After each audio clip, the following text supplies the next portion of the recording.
ቤተሰቦቼ እንዴት ናችሁ? ዛሬ በስሜት የሚያንገላቷችሁ ሰዎች ፈጽሞ እንዳታስተውሉ የሚያደርጉትን ነገር ነው የምናየው ማለት ነው። ይሄ ማለት ምን ማለት ነው? በቃ አይፈልጓችሁም፣ ግን ከእናንተ ጋር ናቸው እነዛ ሰዎች ጥቅም እስካላችሁ ድረስ ማለት ነው። ስለዚህ ያንን ነገር ደግሞ መሸፈን ይፈልጋሉ። በስሜት ጥቃት ውስጥ እያላችሁ ሁኔታዎችን መለየት እንዳትችሉ ብዙ ጊዜ በተለይ ሴቶችም ሊሆኑ ይችላሉ፣ ወንዶችም ሊሆኑ ይችላሉ። ግን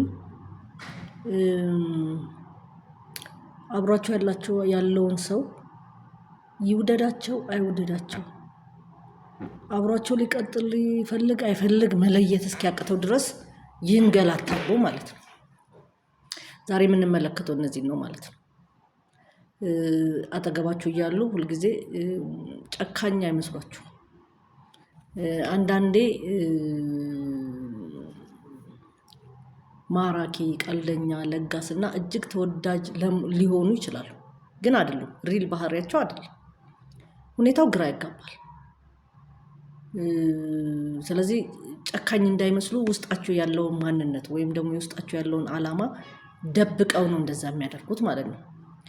በእነሱ ድርጊት ምክንያት ደግሞ መልሳችሁ ይቅርታ እንድትጠይቁ ያደርጋሉ። ምክንያቱም የሆነ ታይም ብልጭ ብሎ የሆነ ጥፋት አጥፍቶ የሆነ ጭካኔ ያደርጎባችሁ እሱማ እንደዚህ ያደርገዋል ብላችሁ የሆነ ታይም ደግሞ በጣም ሩሩ ይሆኑና እንዴ ጥፋተኛዋ እኔ ነኝ እንዴ እሱ ነው ያጠፋው ጥፋተኛዋ እኔ ነኝ ማለት ነው ብላችሁ ራሳችሁን ብሌም አድርጋችሁ ይቅርታ እንድትጠይቁ ያደርጓችኋል።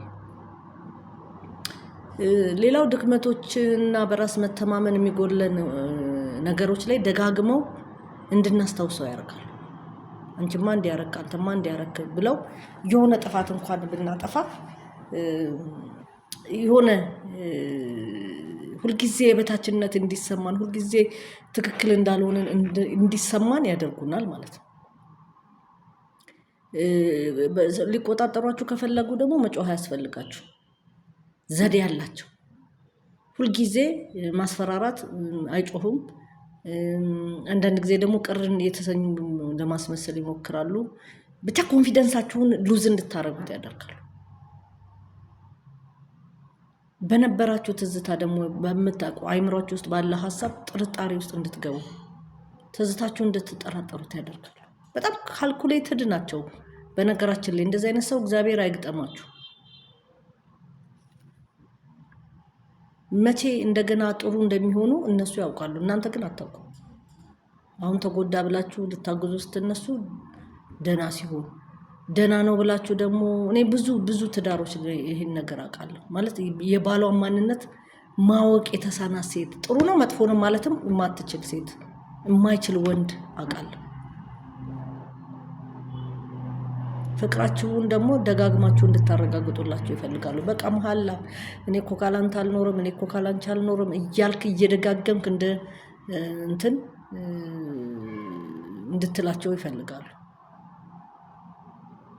ድንበሮችን ደግሞ እንደ ችግር እንዲመስሉ ያደርጋሉ። ማለት ከዚህ በኋላ ይሄንን ብታረግ እንደዚህ ነው እለያይሃለሁ፣ እንደዚህ ድንበር ያስቀምጣሉ። አብሮ ሊቀጥል እንደማይፈልግ አብሮ ሊቀጥል የሚፈልግ ሰው እኮ ምንድነው የሚያደርገው? ትዕግስተኛ ይሆናል። ከእንግዲህ ይህን አልቀበልም ከመቅስፈት የሆነ ድንበር ያወጡና ያችን ድንበር የተሻገራችሁ ቀን ሊለያችሁ ምክንያት ያደርጋሉ ማለት ነው። እነዛ ያስቀምጧቸውን ድንበሮችም እንደ ችግር አድርገው የመለያያ ነገር ያደርጉታል ማለት ነው። ከሁሉም ሰው እንድትለያዩ፣ ከዘመድ ከወንድም ከእህት በአፋቸው አይናገሩም፣ በድርጊታቸው ግን ያስደርጓቸው። ምክንያቱም ልክ ለአንተ ጥቅም እንዳሰቡ ለአንቺ ጥቅም እንዳሰቡ ከጓደኛ ጋር ማውራት አቁም፣ አንዳንድ ያልሆኑ ጥርጣሬዎች ይዘሩባቸዋል። ይህን ነገር ለከላይ አትናገር። ብዙ ጊዜ አይታችሁ እንደሆነ እኔ በራሴ የሚደረሰው እንዲህ መሆኑን አትናገሪ ካለኝ አንድ ሰው ለኔ ያስበው ሳይሆን ዜር ኢዝ ሳምቲንግ በቃ ያደረገው ሚስጥር ነገር አለ። ስለዚህ እሱን እንድናገር ነው የማይፈልገው ማለት ነው። ልክ እናንተ ኮንፊደንሳችሁን ስታጡ እነሱ ተጠቃሚ ይሆናል። ከሰው ጋር ለይተዋችኋል። ጓደኛ የላችሁም፣ ዘመድ የላችሁም። ሁሉም ሰው ወደ አጠገባችሁ እንዳይመጡ አድርጓል። ከዛ እናንተ ዲፕሪሼት ታደርጋላችሁ፣ ተስፋ ትቆርጣላችሁ። ዘሪቨርስ እነሱ ይጠቀሙባችኋል ማለት ነው። ስለዚህ በጣም መጠንቀቅ መቻል አለባችሁ። እንደዚህ አይነት ሰው አጠገባችሁ ካለ ከዚህ ሰው ጋር በሰላም እንዴት ነው የምለያየው የሚለውን ነገር እቅድ አውጥታችሁ ምንም አይነት ነገር እንትን ሳትሉ መለያየት አለባችሁ። አለበለዚያ ህይወታችሁ በቃ ምንም ትርጉም የሌለው ህይወት ነው የምትኖሩት። አመሰግናለሁ ቤተሰቦች። ሀሳብ ካላችሁ በኮሜንት አሳውቁ።